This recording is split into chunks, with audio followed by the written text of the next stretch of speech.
자, 마지막 시간 보실까요? 네, 보시면 30페이지 단체 행동권을 봤는데 요거 지금 요거 30페이지, 31페이지 제가 32페이지까지 설명을 한번 해드릴게요. 어렵지 않습니다. 어렵지 않아요. 자, 단체 행동권을 봤어요. 단체 행동권은 일반적으로 쟁행이라고 하는데 아까 본 게 사용자의 쟁행위에 직장 폐쇄라는 게 있다 보니까 그게 어디서 나왔냐? 어디서 나왔다? 헌법상 재산권에서 나온 겁니다. 그건. 그러면 뒤에도 다 할 건데 맛배기로 살짝 보여드릴게요. 맛배기로 살짝 보여드린 거예요.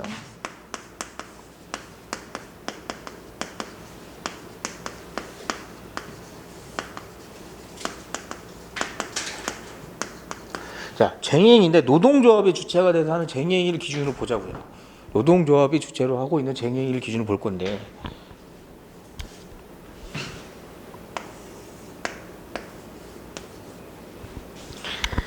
조항이 있으신 분들은 조항 다시 한번 보겠습니다.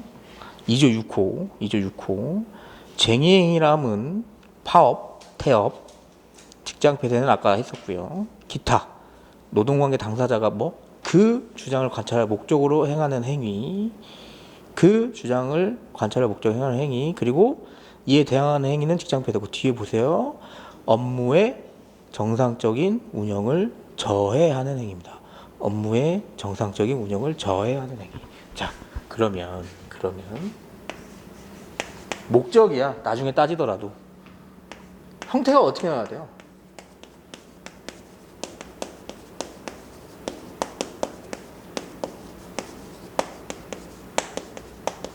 이게 나와야겠네요. 업무의 정상적인 운영을 저해하는 행위 플러스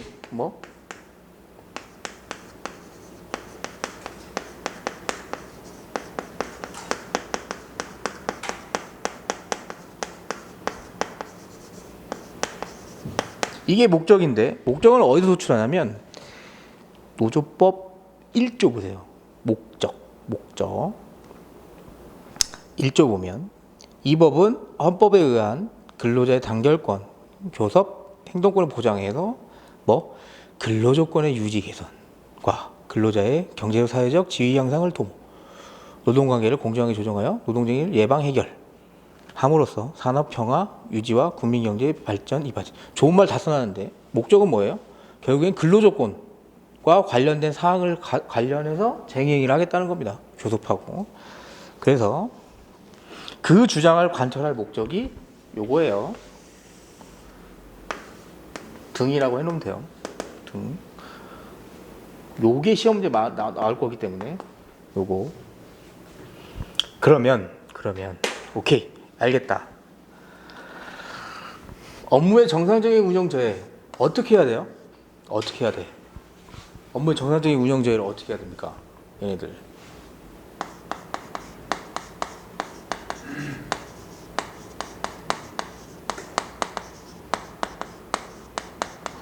이렇게 해야 됩니다. 파업이 여러분, 야 파업하자 하고 다 때려 부셔요 지금 사람들이. TV에서 보면 어떻습니까? 다 때려 부시나요? 불 지르고 난리 나고. 아까 쉬는 시간에 어떤 분이 말씀하셨는데 쌍용차 같듯이 이거 못 나오는 총 쏘고 경찰 헬기에서 이렇게 하고 그랬죠. 그러나요? 일반적인 파업은 일을 안 합니다.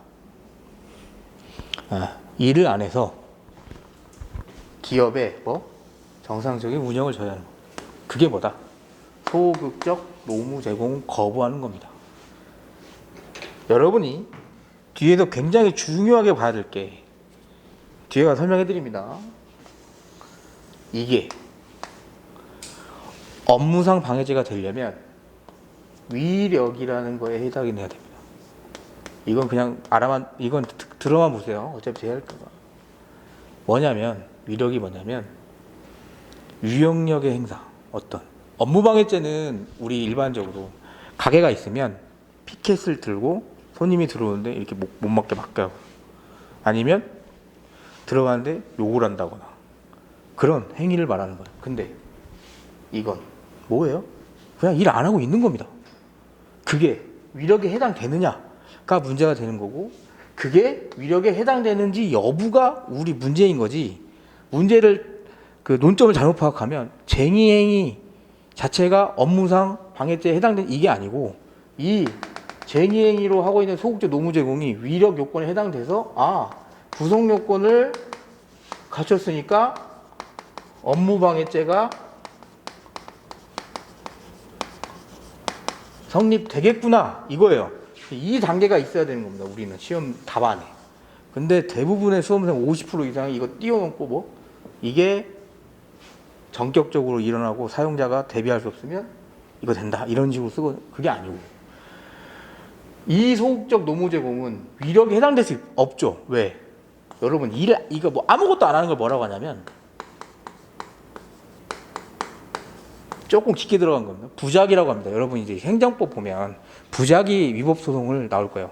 행정관청이 해야 되는데 안 해. 해라 하고 소송을 걸 수 있는 게 부작위 위법 확인 소송입니다. 그런 거 똑같아요. 아무것도 안 하고 있는 부작위가, 위력은 일반적으로 전제가 뭐가 깔려 있습니까? 뭘 해야지. 그게 자기입니다. 뭘 하는 게. 이 부작위를 자기로 볼 수 있겠냐? 일반적으로 볼 수 없죠. 근데 일정한 요건 가지면 위력으로 봐서 구속 요건에 해당된다. 포인트가 이거예요. 답안을 쓸 때도 이렇게 쓰는 거예요. 이게 어떤 분이 그래요. 업무상 방해죄 쓸 거 없지 않습니까? 왜 없어? 엄청 많습니다. 이거 어떻게 쓸 거예요? 이거 못 써. 이해 못하면. 그죠? 그러니까 아예 쟁행을 할 때 포인트는 뭐 다른 논점도 있지만, 이런 소극적 노무 제공 거부구나, 나중에 위력과 관련해서 이런 문제도 있겠구나 하고 알고 넘어가는 거예요. 어차피 뒤로 되게 자세하게 할 겁니다. 교수님 책에 이런 논리가 엄청 잘 돼 있습니다.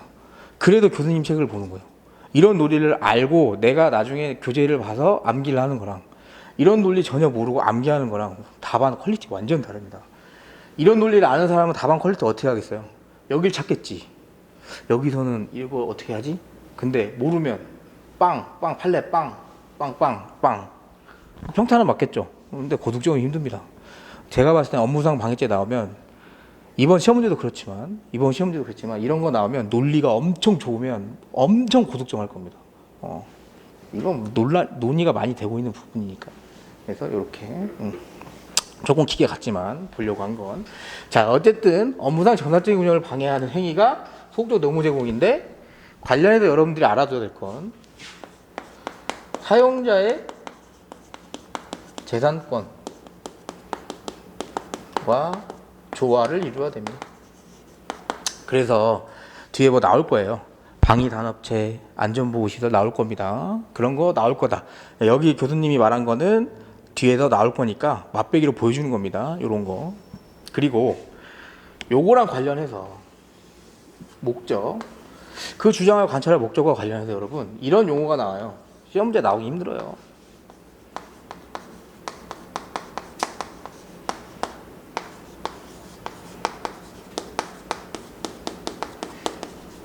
일 차 시험에 나올 수 있습니다. 1차 시험. 동정파업은 뭐예요, 여러분? 그렇지, 동정심 때문에 하는 겁니다. 왜? 얘는 한대. 우리도 할까? 이겁니다. 되겠습니까? 밑도 끝도 없이 여기 저 회사 한다는데 우리도 하자. 안 되겠죠. 안 돼. 목적이. 정치파업은 뭐예요? 대통령 바꿔야겠어. 갑자기? 바꿔야겠어. 왜? 그냥 바꿔. 안 돼요. 우리의 시험 문제 나올 만한 건 뭐예요? 혹시나 판례가 있습니다. 정치 파업인데 그게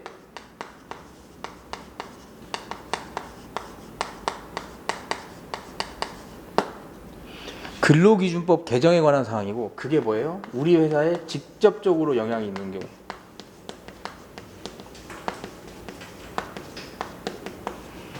만약에 나오면 그런 게 하나 있긴 있습니다. 알아만 두십시오. 정치 파업은 안 되는데, 답안을 쓸 때 이렇게 써야 됩니다, 여러분.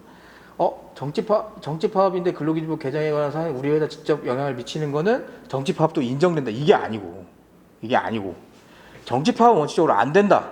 답안이 이렇게 쓰는 거. 원칙 정치 파업은 안 된다. 왜? 정치적 목적으로는 할 수 없으니까.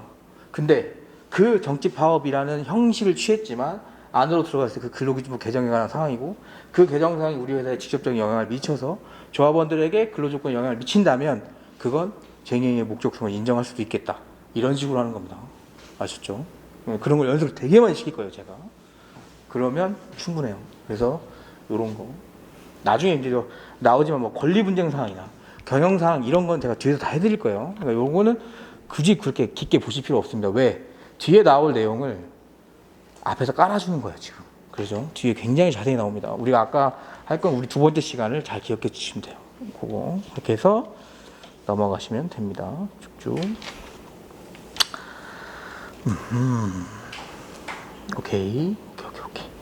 넘어가세요. 넘어가시고 34페이지 볼게요. 여기서부터는 되게 자세히 해야 됩니다. 이제 34페이지.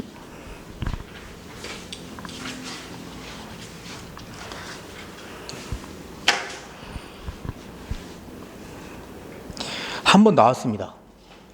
27회 때 굉장히 전면적으로 나왔어요. 근데 지금 여러분이 준비하시면 32회죠. 그럼 이제 5년이 됐죠. 나온 지. 그러면 B급 정도로 올라갑니다. 5년 정도면 한 번 더 내볼만 해요. 근데 근로기준법상 근로자는 다 잘 씁니다. 싹 다 잘 써요. 왜? 우리 여러분 첫 시간이잖아. 첫 시간은 다 눈이 초롱초롱하고 굉장히 집중을 잘합니다. 왜? 시작했으니까. 그래서 정석 보면 집합만 꺼뭇하고 하잖아. 집합 명제만. 약간 집합 느낌이야. 그러니까 다 잘 써요. 그래서 뭐예요 이건? 이거는 못 쓰면 안 됩니다. 나오면. 근데 27회 때 나왔기 때문에 수험생들이 살짝 소홀해하는 경향이 있어요. 내면 아는 사람 되게 많을 겁니다. 그래서 이거 자세히 볼 거예요. 가장 기본이 되기 때문에 보시면 일단 법규정 여기 나와 있어요. 책에도 나와 있는데 법규정 잠깐 볼게요. 근로기준법 2조 1항 1호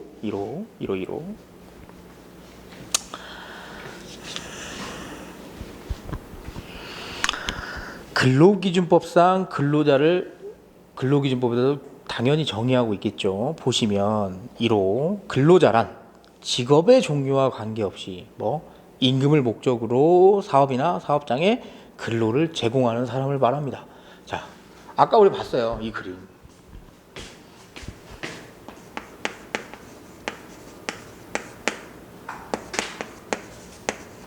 이 그림은 항상 나옵니다. 그러니까 근로 제공했어요. 왜 했다? 임금 받으려고. 임금의 지급. 자, 이미 그림에서 다 나왔어요. 근로자라 함은 근로기준법상 근로자라 함은 임금을 목적으로 사업 또는 사업장에 근로를 제공하는 자를 말한다. 하나 더 추가된 게 뭐예요? 여러분, 직업에 규천이 있나요? 없습니다.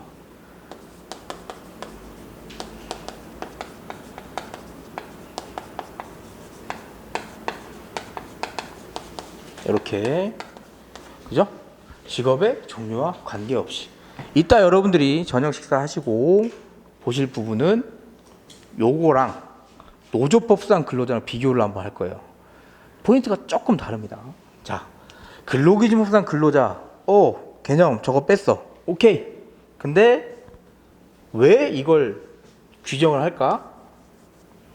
생각을 해봐야겠죠, 우리? 왜 근로기준법상 근로자가 중요할까? 개별적 근로관계에서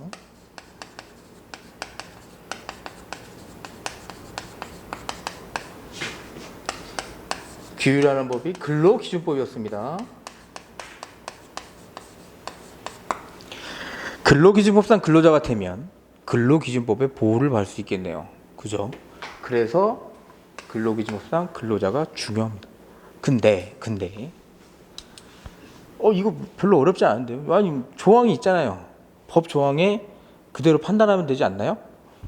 어려운 거 아닌 것 같은데? 그렇게 할 수 있죠. 자, 근로 막연하지 않습니까, 여러분? 임금 막연하지 않습니까? 아까 분명히 음식물로 주는 거 임금으로 안 본다고 했는데 그런 게 아니고 우리는 설날 상여로 금 한 돈씩을 줍니다. 그죠? 금 한 돈씩을 줘요. 그것도 우리가 일을 굉장히 열심히 해서 회사 매출이 한 200% 이상 올랐으면 줘요. 금 한 돈씩을. 임금인가요? 아리까리 하죠. 아리까리 합니다. 근로인데 내가 일을 다 못해서 추가적인 근로를 좀 했습니다. 누가 시키진 않았어요. 근로인지도 애매하죠. 애매합니다. 자, 지금 뭐예요? 다 너무 추상적입니다. 포괄적이고요. 그래서 구체적으로 개별적으로 판단하기 위해서 논란이 많이 됐었는데, 논란이 먼저 되면 뭘 찾아봐요? 법 규정을 찾아봐요. 법에 봤더니 근로자에 관한 부분이 이거 말고 없어. 그래서 법원이 판단 기준을 제시한 겁니다. 판단 기준을 제시했고 그 판단 기준이 시험 문제에 우리의 그대로 나오는 겁니다. 왜 잘 나오게 생겼냐면 너무 판단 요건이 명확합니다. 그래서 내기가 너무 좋은 문제고 나왔고 5년 지났으니까 나올 만합니다. 나올 만해요. 25점으로. 오케이. 자, 그러면 볼게요.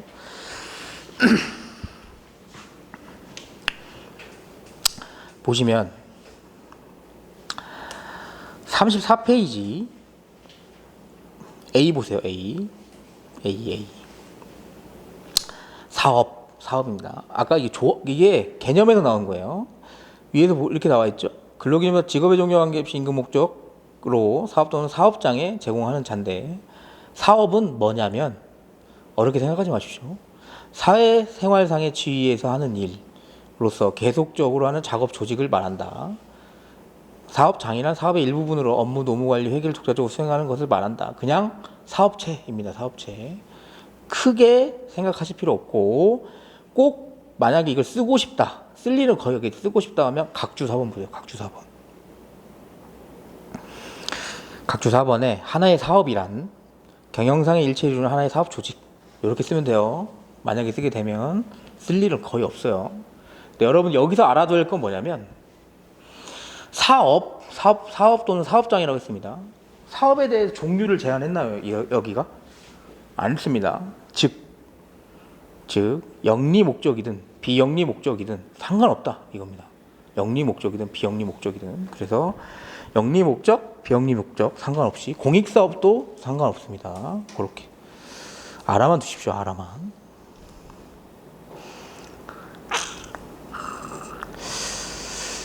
이 책에서 나오는 건데 좀 재밌어서 제가 한번 설명드릴게요. 이 책에서는 교수님이 뭐라고 하냐면 사업은 상관없는데 이런 사람 있죠.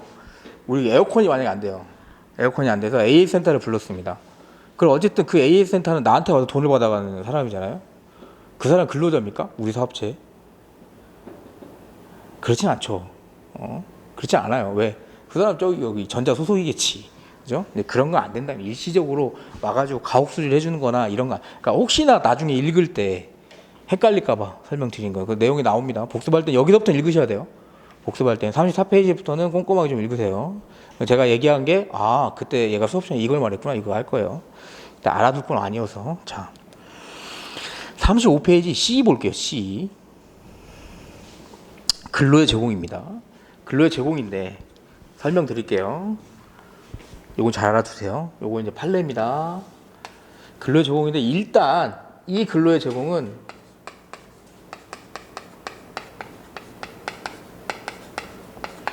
정신 플러스 육체, 노동을 다 포함합니다. 다 포함해요. 그리고 2번은 뭐냐면 이게 중요한데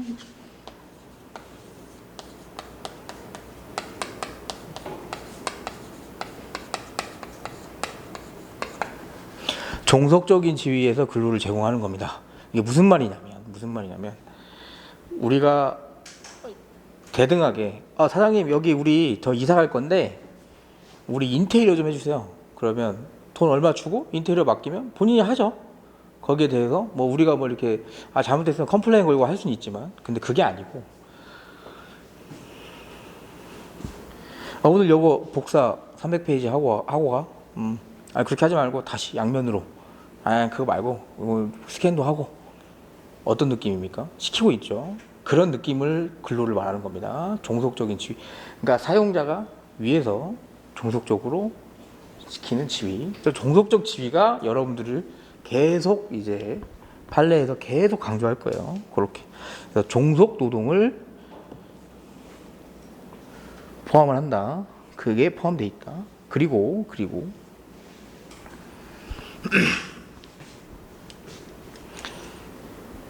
나중에 노조법상 근로자랑 할 때 헷갈리실까봐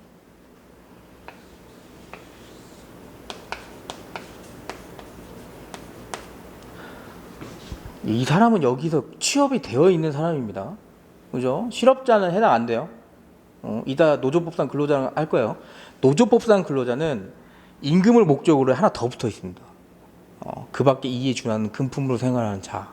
그래서 실업자가 해당될 수도 있어요. 그건. 그리고 뭐냐면 여긴 뭐예요? 근로기준법 아까 첫째 시간에 했는데 맞아. 얘 보호한다며.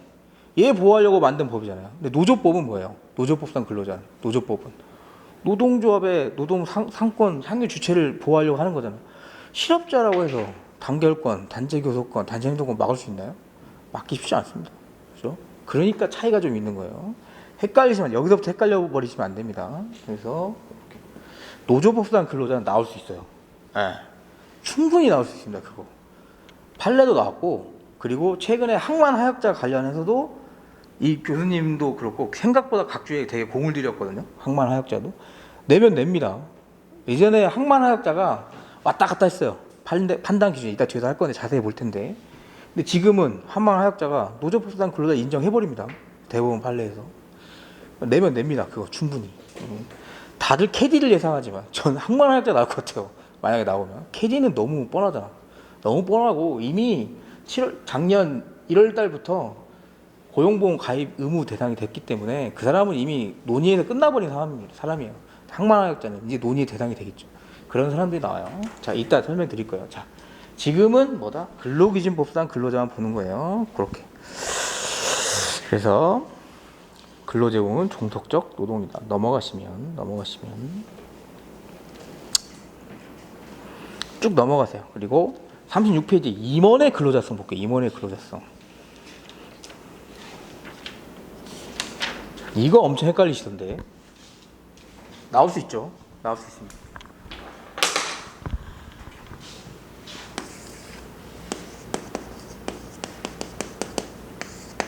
임원의 개념을 먼저 좀 설명을 드리겠습니다. 일반적으로 우리가 고용노동부나 아니면 이런 노동청이나 이런 판단 기준에서 임원은 뭐냐면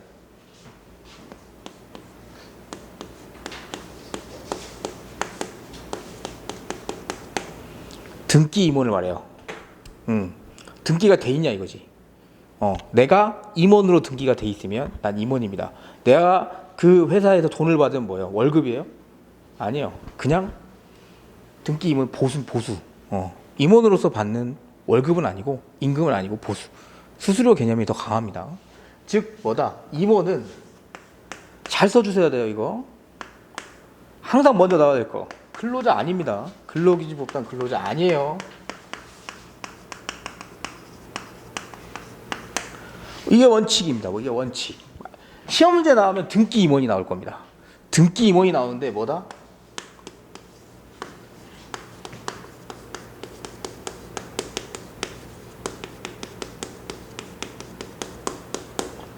업무 집행 권한이 없을 거예요. 등기 임원이야. 그래서 내가 막 업무도 집행하고 뭔가 이렇게 해야 되는데 이런 거 못하게 해놨어. 뒤에 다른 대표가 시키는 대로 하는 겁니다. 출퇴근도 있고 늦게 오면 심할서도 쓰고 휴가 갈 때 보고도 하고 월급도 300만 원씩 받아. 고정급으로. 그죠? 그러면 형식만 임원이지. 실질이 뭐예요? 근로기준법상 근로자로 볼 가능성이 있죠.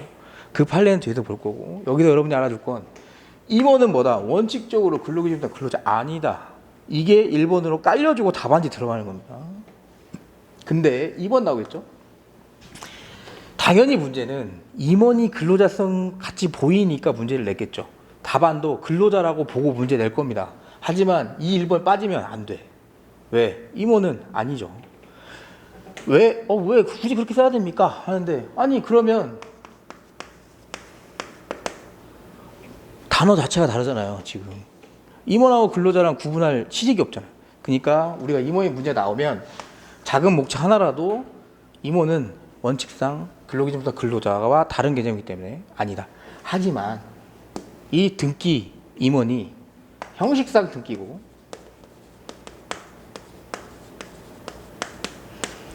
실질적으로 업무 집행 권한이라고 할게요. 권한이라고 하기보다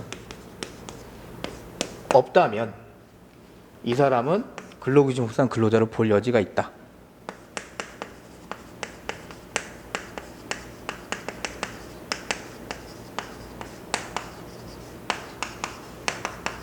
그리고 뭐예요? 4번에 우리 뒤에서 볼 판례를 쓰는 겁니다. 그래서 법원이 제시한 판례를 쓰겠다. 이유는 뭐냐면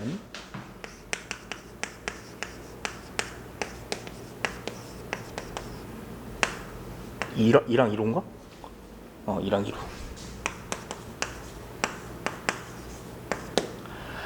금기법 제2조 2랑 1호에서 정한 개념만으로는 구체적 개별적 판단할 수 없기 때문에 판례가 제시한 기준을 팔겠다. 그래서 뒤에 나온 판례 있습니다. 형식적 요건, 실질 요건 볼 거예요. 뒤에 그걸 깔아주고 그 다음에 뭐 그래서 사안 해결 이렇게 하는 거예요. 답안 이렇게 쓰는 거예요. 아셨죠?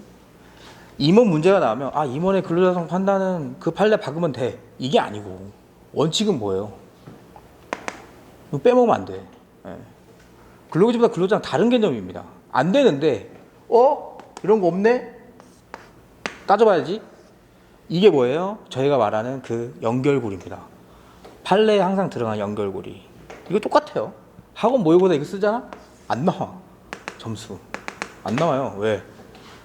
여기만 점수 보니까. 조금 공부하고 정성 들여서 만난 첨삭자 만나면 0.5점 줄걸?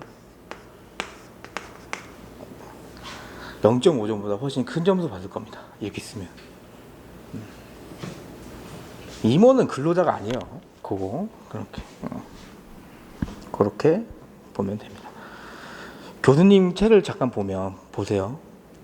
D 보면 회사나 법인의 이사나 감사 등 임원은 회사와 근로계약 관계에 있지 않으므로 근로자로 볼 수 없다.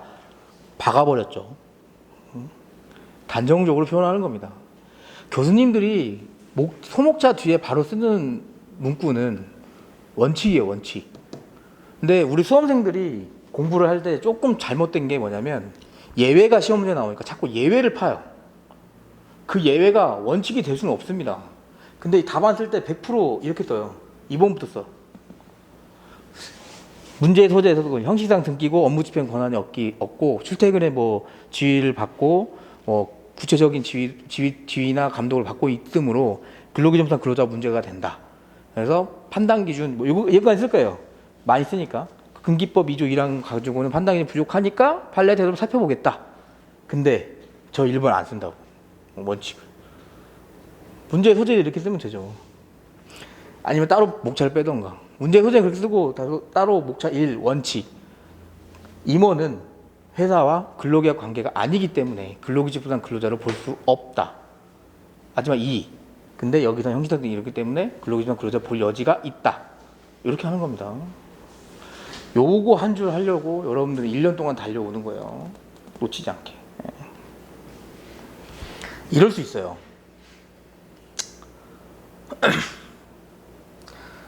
이거 쓸 수 있잖아요. 만약에 이 논리로 제가 옛날에 한번 말씀드렸지만 판례의 판단 기준 안 빼먹습니다. 왜냐하면 이걸 쓸 수 있었다. 왜 이렇게 판단 기준이 나올 수밖에 없는지 다 알거든. 얘는 안 까먹어요. 쓰다 보면 용어 단어가 틀릴 수 있습니다. 생각이 안 나. 하지만 비슷하게 써요. 그 전속성을 약간 계속성 이렇게 쓴다거나. 하지만 어쨌든 쓴 건 쓴 거니까. 그죠?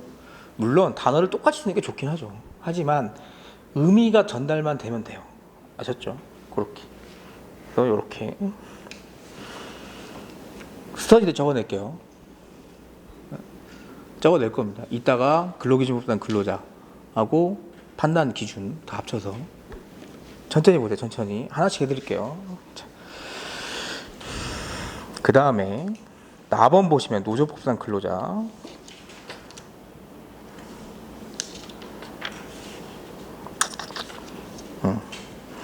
노조법상 근로자는 범위가 조금 넓습니다. 범위가 조금 넓어요.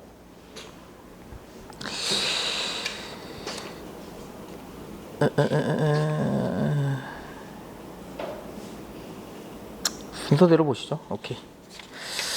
자, 노조법상 근로자는 아까 제가 말씀드린 요거 요거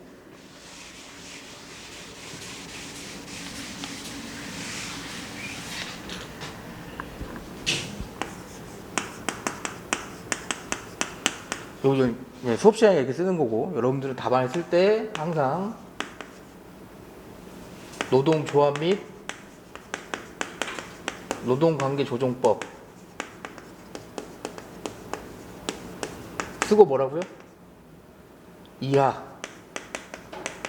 노조법이라 함, 아니면 노노법이라 함, 이렇게 하고 하는 거예요. 아셨죠? 이거 계속 쓰다 보면 팔 아프니까. 아셨죠? 그렇게 이렇게. 자, 노조법상 근로자는 당연히 근로기준법상 근로자랑 다르겠죠. 왜? 보호 범위가 다르잖아. 그죠?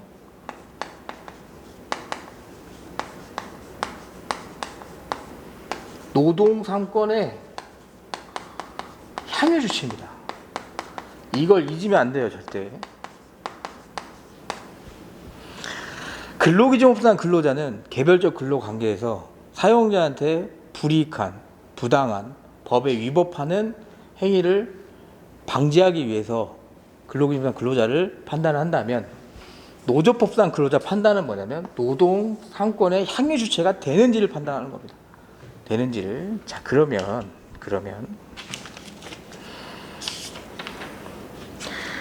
노조법 잠깐 볼게요.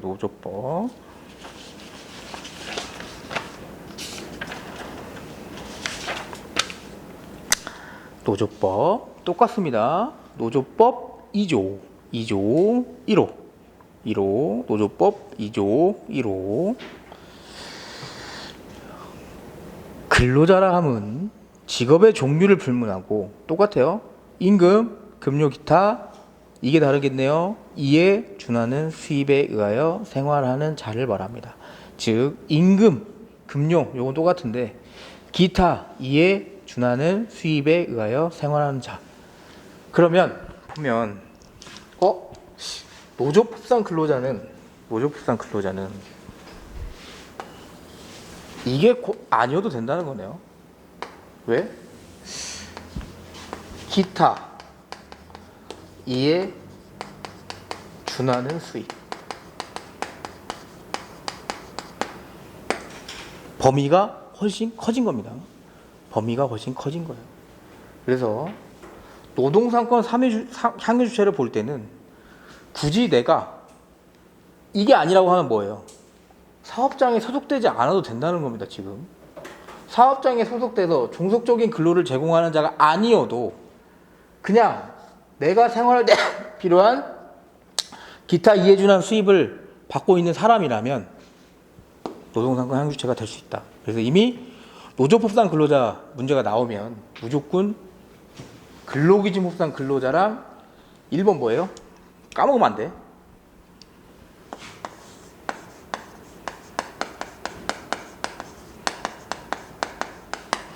노조법상 근로자가 나오면 근로기준법상 근로자랑 법 규정에 차이가 있다는 걸 명확하게 해줘야 됩니다. 뭐가?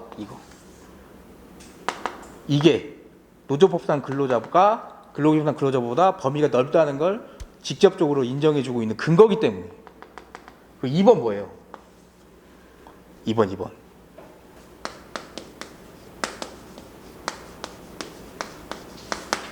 보호 범위가 다르다는 것도 명확하게 지정을 해줘야 됩니다. 이거 두 개를 되게 많이 지정해요. 근데 이건 있어요. 이거 좀 헷갈릴 수 있는데 노조법상 근로자는 문제가 나오면 이걸 써주면 좋아요. 법 규정 차이 있고 그리고 보호 범위도 다르고. 근데 근로기준법상 근로자 나올 때 노조법상 근로자 써주면 좋을까요? 좋지 않아요. 왜냐하면 이건 그냥 연역만 알아두십시오. 과거에는 노조법상 근로자를 근로기준법상 근로자랑 같게 봤습니다. 2004년 이전까지. 꽤 최근까지 봤죠. 그러니까 이거 쓸 때는 굳이 이거 쓸 필요가 없는데 갑자기 이게 새로 빵 튀어나오면서 왜 차이가 있는지 써주는 거예요. 왜? 없던 걸 인정해 줬으니까. 그죠? 그겁니다. 그거. 그래서 노조법상 근로자 나오면 무조건 요거 써주는 게 좋아요. 그렇게.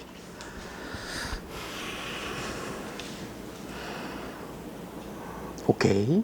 그리고 요거는 요걸 좀 암기해 두시라기보다는 뭐 제가 했던 말인데 조금 고급지게 표현했습니다. 교수님 이게 좋아서 37페이지 양가로 2번 보시면 양가로 2번 이와 같이 거기에 밑에 문단 두 번째 문단 노동조합법이 뭐 근로자를 넓게 정의한 취지 이거 있죠. 거기는 밑줄 한번 그시죠. 요거는 되게 좋아요. 노동조합법이 근로자를 넓게 정의한 취지는 사업이나 사업장에 고용되어 있지 않거나 맞아요. 고용 안 돼 있어 상관없죠. 기타 이해주는 수입이니까 종속적 근로를 제공한다고 보기 어려워 근로기준법상 보호를 받을 수 없더라도 사업이나 사업장에 고용될 의사를 가진 자 그러니까 내가 취업을 준비하는 자 또는 이에 준하여 생활하고 있거나 그렇게 할 의사를 가진 자들이 뭐예요? 이게 포인트입니다. 스스로 단결하여 그 노동 생활 조건을 개선할 수 있는 길을 열어줄 필요가 있다고 보기 때문에 즉 뭐다? 노동상권 향유 주체가 저런 사유로 부정되어서는 안 되죠.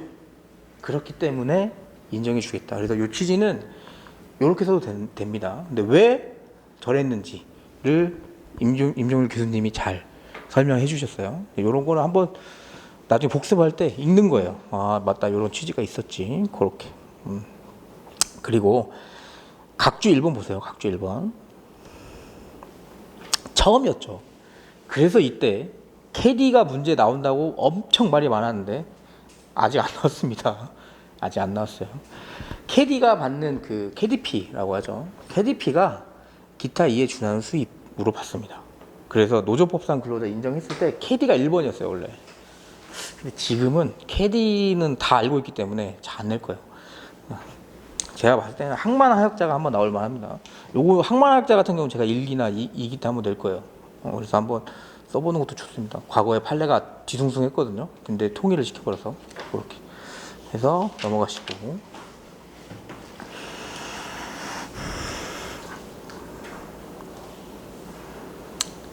여기가 항만하역자 나오네요. 오케이.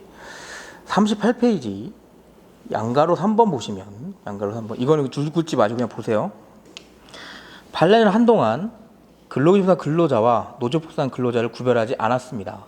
근데 갑자기 뭐예요? 2004년 이후에 서로 다른 개념이라는 점을 밝히면서 노동조합법상 근로자에겐 특정한 사용자에게 고용되어 현실적으로 취업하고 있는 자 플러스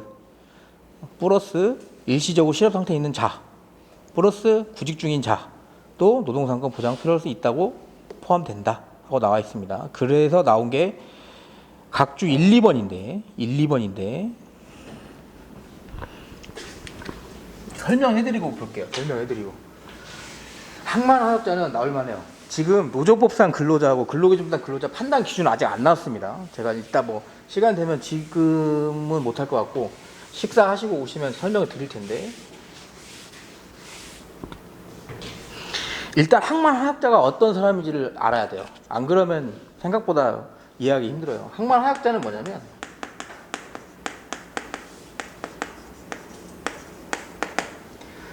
우리 배 들어오잖아요. 배 들어오면 물건을 나눠야겠죠.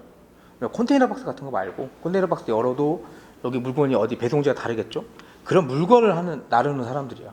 그러면 이 사람들은 어디에 소속돼서 일하는 것보다는 일이 있으면 하는 거겠네. 그죠? 일이 있으면 하는 겁니다. 그래서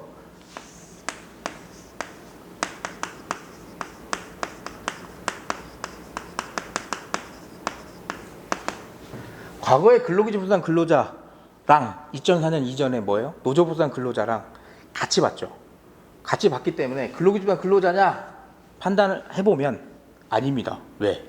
이 사람들은 물건 갖다 주면 그 갖다 준 사람한테 2만 원, 3만 원씩 받았어요. AS 계좌랑 비슷한 겁니다. 지금 어디 소속된 사람이 아니에요. 심지어 얘는 그냥 배 들어오면 자 몇 명 와가지고 그냥 거기에 있다가 그죠? 그러니까 종속 근로자는 아니란 말이에요. 아니다 보니까 노조법상 근로자가 자꾸 부정된 겁니다. 왜? 2004년 전까지 뭐 노조법상 근로자도 요걸로 봤으니까. 근데 2004년 이후에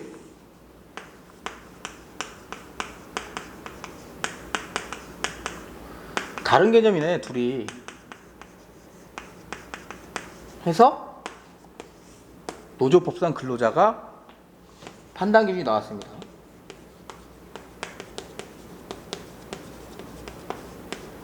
그랬더니 여기서 아싸리 얘네가 그럼 뭐 항만 하역자라고 해서 아까 보니까 뭐 종속적인 근로가 필요 있는 것도 아니고 뭐 얘네들이라고 해서 노동상공원 상위 주체가 아니라고 부정하기 좀 애매한데 해서 오케이 했으면 문제 안 됐겠죠.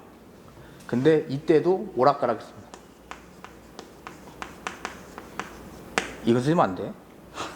오케이 쓸까 지워버릴게. 이때 노조부당 근로자인데 세모였어요. 사업마다 달랐습니다. 어떤 데는 됐다가 어떤 데는 안 됐다. 그러다가 최근에 여러분 우리 그 책에서 최근이라고 하는 건 한 10년 전에 말하는 거예요. 10년 전에. 최근에 노조법상 근로자다 인정을 했습니다. 자 여러분 제가 여기서 이거 왜 썼을까요? 만약에 항만화학자가 나오면 여러분은 어디 기점으로 나뉘어야 돼요? 지금 이거 써줘야 돼. 2004년 기준 아니면 과거 최근 이렇게라도 정확한 연도가 생각 안 나면 과거 최근이라도 써주세요. 지금 보면 항만화학자에 대해서 굉장히 엄청나게 변화가 많았습니다. 예전에는 노조법상 얘네들이 아예 나 연장수당 주세요, 휴일수당 주세요 하고 근로기준법상 근로자로 판단기준 들어온 게 아니고 얘네가 뭐 하려고 했냐면 이 항만하역에 대한 수수료를 조정하려고 했어요. 이 업체들하고. 그러면 혼자 하는 것보단 뭉쳐서 교섭을 하고 싶은 거야. 근데 인정을 안 해주는 겁니다. 노조법상 근로자 아니니까 무슨 노조야 되냐. 무슨 말도 안 되는 소리 하고 있어. 이렇게 생각. 그러니까 얘네가 우리 노조부상 근로자 해서 우리도 노조 만들어서 얘네들하고 교섭하겠다 이거예요. 수수료 맞추려고. 싸게 치고 들어오는 데 많으니까.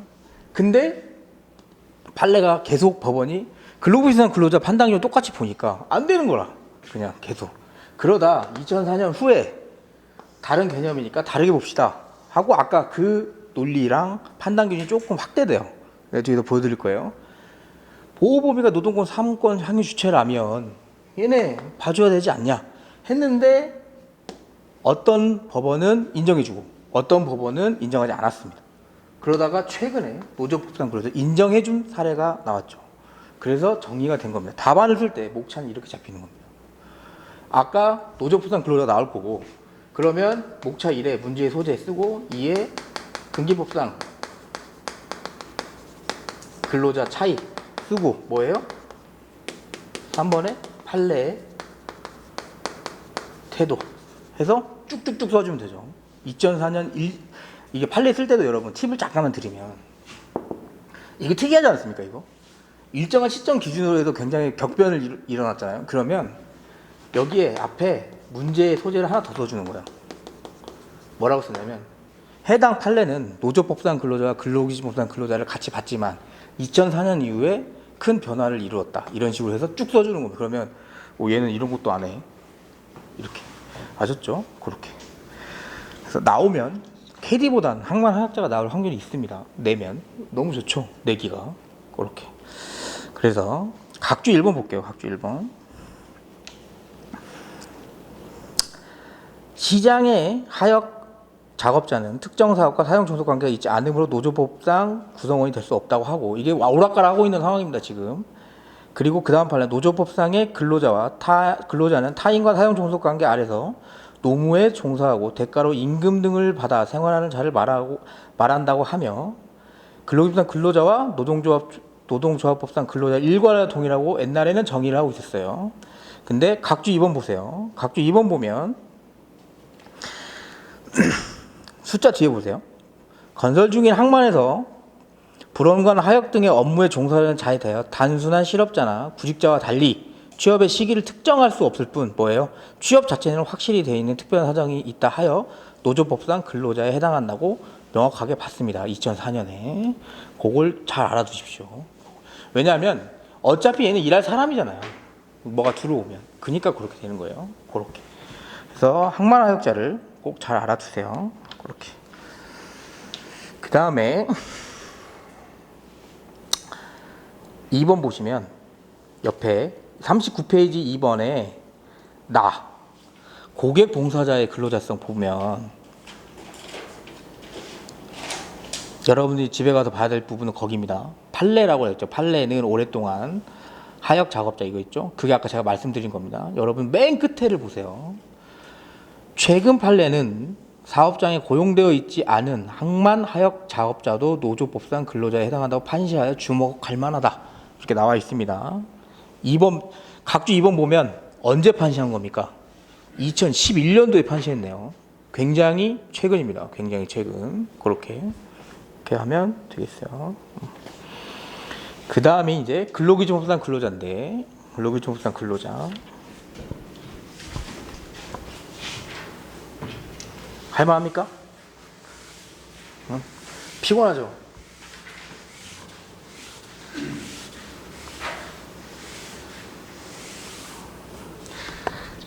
날씨가 안 더워야 되는데 계속 더워가지고 저는 지금 저희 사무실 에어컨이 안 됩니다. 제가 관리사무소 소장님한테 전화를 해서 월세가 얼마인데 안 되면 안 되지 않냐 이렇게 했더니 자기도 어쩔 수 없다. 너무 더워요. 근데 신림동이 제일 잘 돼 있는 게 뭐냐면 이 냉방시설하고 그 난방시설 되게 잘 돼 있습니다. 왜냐면 민감하거든 사람들이. 그래서 되게 잘 돼 있어요. 그래서 신림동 와서 생활을 하시면 물가가 굉장히 싼 겁니다. 이 정도면 물가가 굉장히 싸고 최근에는 진짜 밥 먹어도 돈 엄청 들잖아요. 근데 이제 여기 정도면 정말 물가 싼 거고 공부하실 때 요즘 여기 산책로 같은 거 많이 생겼잖아요. 그런 거 좀 자주 이용하세요. 생각보다 코로나 때문에 옛날에 유명했던 그런 헬스장이나 이런 데가 다 문을 닫아서 운동하실 때가 많이 없으실 건데 이게 산책로 같은 거 많이 이용하시고 아침에 일어나는 게 힘들면 본인과 좀 약속을 좀 하세요. 내가 7시에 난 일어나겠다. 나는 회사 다닐 때도 7시에 안 일어났던 사람이면 7시에 못 일어나요. 그러니까 난 그냥 야간형 인간인 것 같다. 그러면 지금은 그냥 솔직하게 말씀드리면 상관없어요. 야간에 공부 잘 되면 야간에 하세요. 루틴을 해서 잠을 자. 어차피 시험 전날 잠 못 자요. 푹 자고 오는 사람 없습니다. 그러니까 밤을 새서 큰일 났습니다. 시험 보다가 졸았습니다. 그럴 일 절대 없습니다. 안 졸아. 왜? 너무 긴장돼 있기 때문에 안 졸습니다. 그래서 근데 밤을 새면 문제가 뭐냐면 우리 시험을 이틀 봅니다. 그죠? 이틀째 시험을 준비를 못해요. 피곤해서. 그러니까 밤을 새지 말라고 하는 겁니다. 3시간 정도 자면 충분해요. 잠도 안 오고. 여러분이 지금부터 잠 안 오는 총 3일, 3일. 언제 잠 안 오냐면 1차 시험 잠 잘 와. 생각보다. 1차 시험 생각보다 잠 잘 와요. 정말로. 2차 시험 첫째 날 잠 안 오고 그리고 둘째 날 잠 안 와요. 정답. 제가 태어나서 유일하게 밤을 새본 날이 이날입니다. 결과 발표.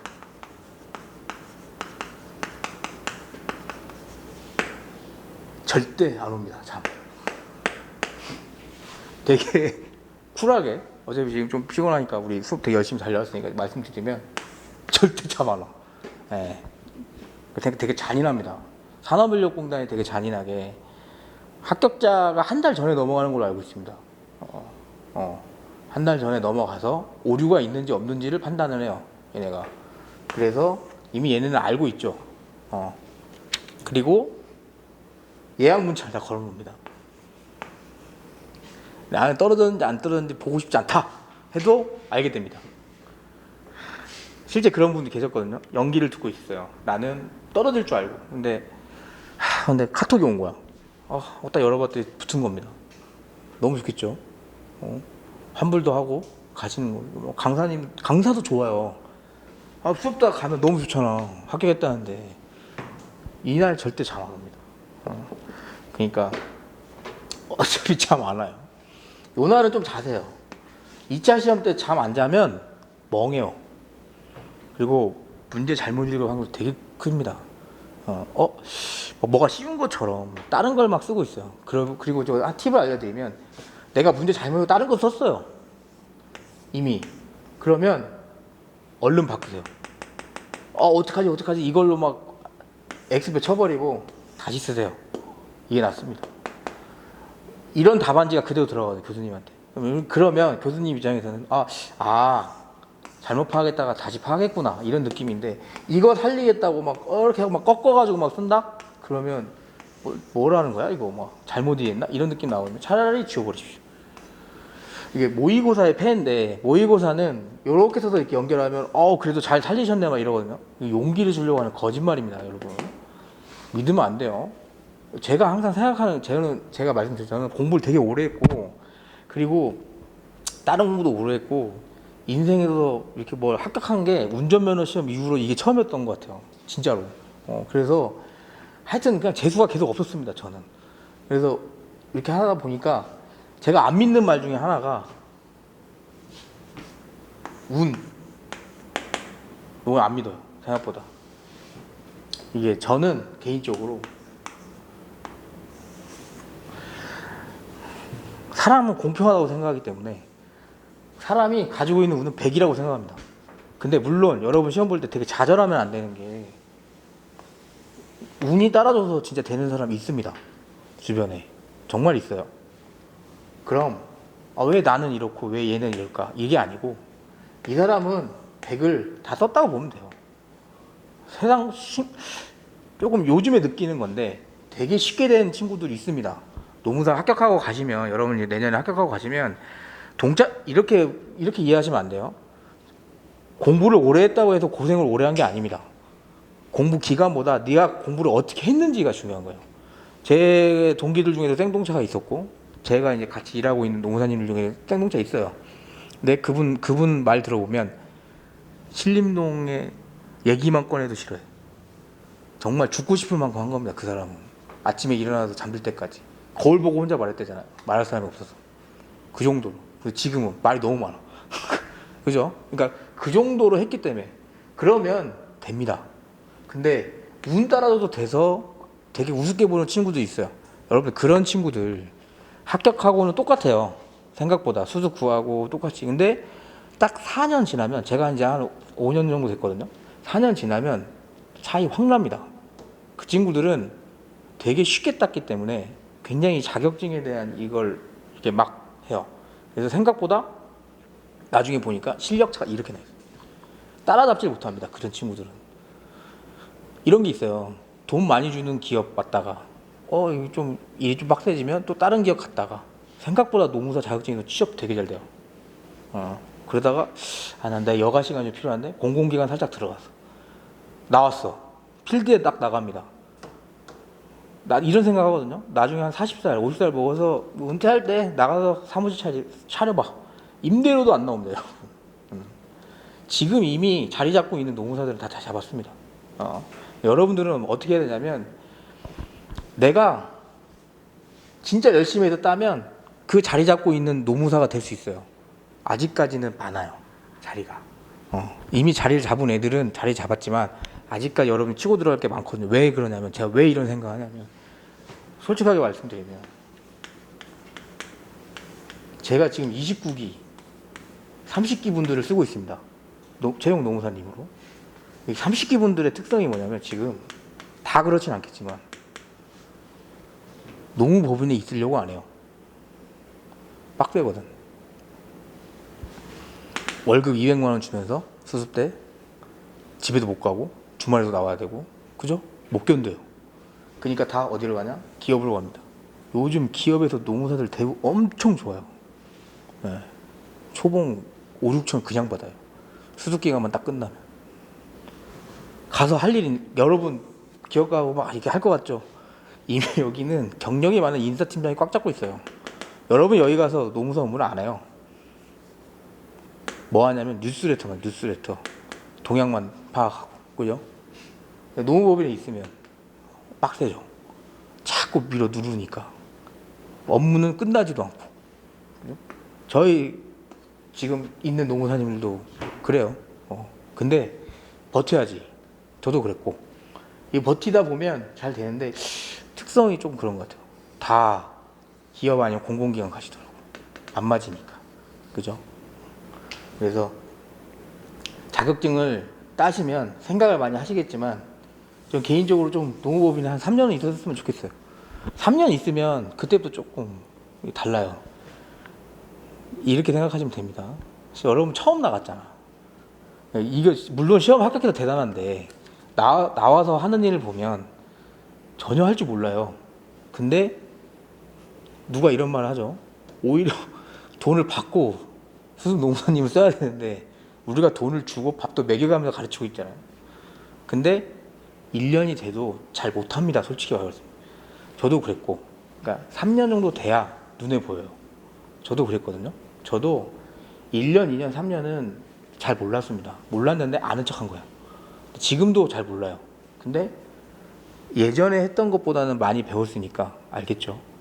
그래서 이런 거 노무사 시험 할 때 이런 거 좀 생각을 한 번씩 하세요. 공부 너무 안 되고 피곤하다 하면 뭐 돼서 나는 뭘 하지? 이렇게 생각보다 비전 주인이 좋아요. 뭐 어차피 여러분 이거 보려고 하는 거잖아. 그죠? 어느 정도 볼 것 같습니까? 많이 봅니다. 대신 못 보는 친구는 못 봅니다. 빈부격차가 확실한 그런 직업군이에요. 그러니까 돈 많이 버는 노무법인은 정말 많이 봅니다. 정말. 그리고 뭐 그렇게 길도 많아요. 그러니까 꼭 따세요. 그리고 수험 기간은 짧으면 짧아서 좋아요. 그러니까 그렇게 하시죠. 잠깐 좀 쓸데없는 얘기 좀 했는데 조금 피곤해 하시는 것 같아서 저희가 39페이지 받고 이제 근로기준법상 근로자 봐야 되는데 시간이 조금 애매해요. 이거에 되게 깊게 들어가야 되거든요. 그래서 요거는 식사를 하시고 할게요. 식사를 하시고 그게 낫겠죠? 5시 우리 3시간 했으니까 알겠습니다.